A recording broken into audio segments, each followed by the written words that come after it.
I'm joined by Baseford United manager Steve Chettle after a loss away to Atherton Collieries. What are your overall thoughts on the game?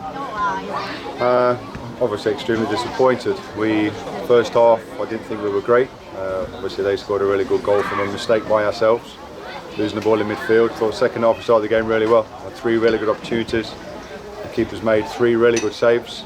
After that, one of our objectives on the board before the game is minimise mistakes. When you give teams goals, 2 goals, it's really difficult, James. It's really difficult to get yourself back in the game. Listen, we've just had a bit of a heart-to-heart inside with the players. I told them my expectations and I've asked them their expectations, and are they meeting my expectations at the moment? So it's a bit of an open shop.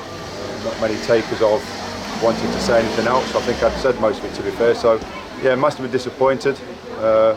Lost 2 boys obviously at half time as well, with Brad with a sore hip and Dunny with a tight quad. So it didn't help, but overall, yeah, disappointing afternoon.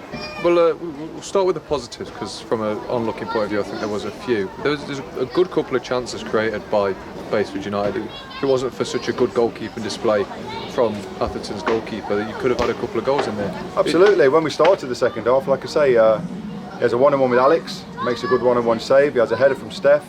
I think then we had a shot from, I think it was Cliffy, the third one.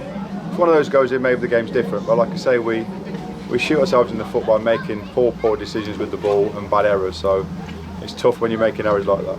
Well, just to sort of finish off then, obviously it's in no way hidden that there was a few mistakes there. There was obviously against Matlock as well.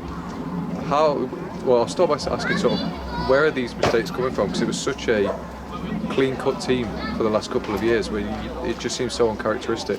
Yeah, well, we've got a different group. We're missing some important players in the group. But like I said, inside all teams miss players at times, and you've got to adjust and you have to be better. So everybody who's inside, I've just said to them in there, have you run as hard as you can? Were your outcomes that we're supposed to get from the games, were they met? The majority of them weren't. So they've got to work harder, they need to shut down teams. You see them in the last minute, they're working as hard as they can. So I've questioned ours. You've got to do more. You've got to do more as a group and as a collective to get results. Nobody gives you a God-given right of any points before the game. Okay, you've got to go and earn everything in football and in life itself. So, you've got to stand up and be better. Just finally, is there any plan on how we can sort of eradicate these mistakes? Yeah, stop doing them. They're personal errors. They're personal errors, James. And we can set everything out in the training ground and on the board inside, but when it comes to somebody in possession of the ball, they have to make as many good decisions as they can. And today, those 2 have cost us severely. Definitely. Well, thanks a lot for your time, Jess. All right, cheers, James.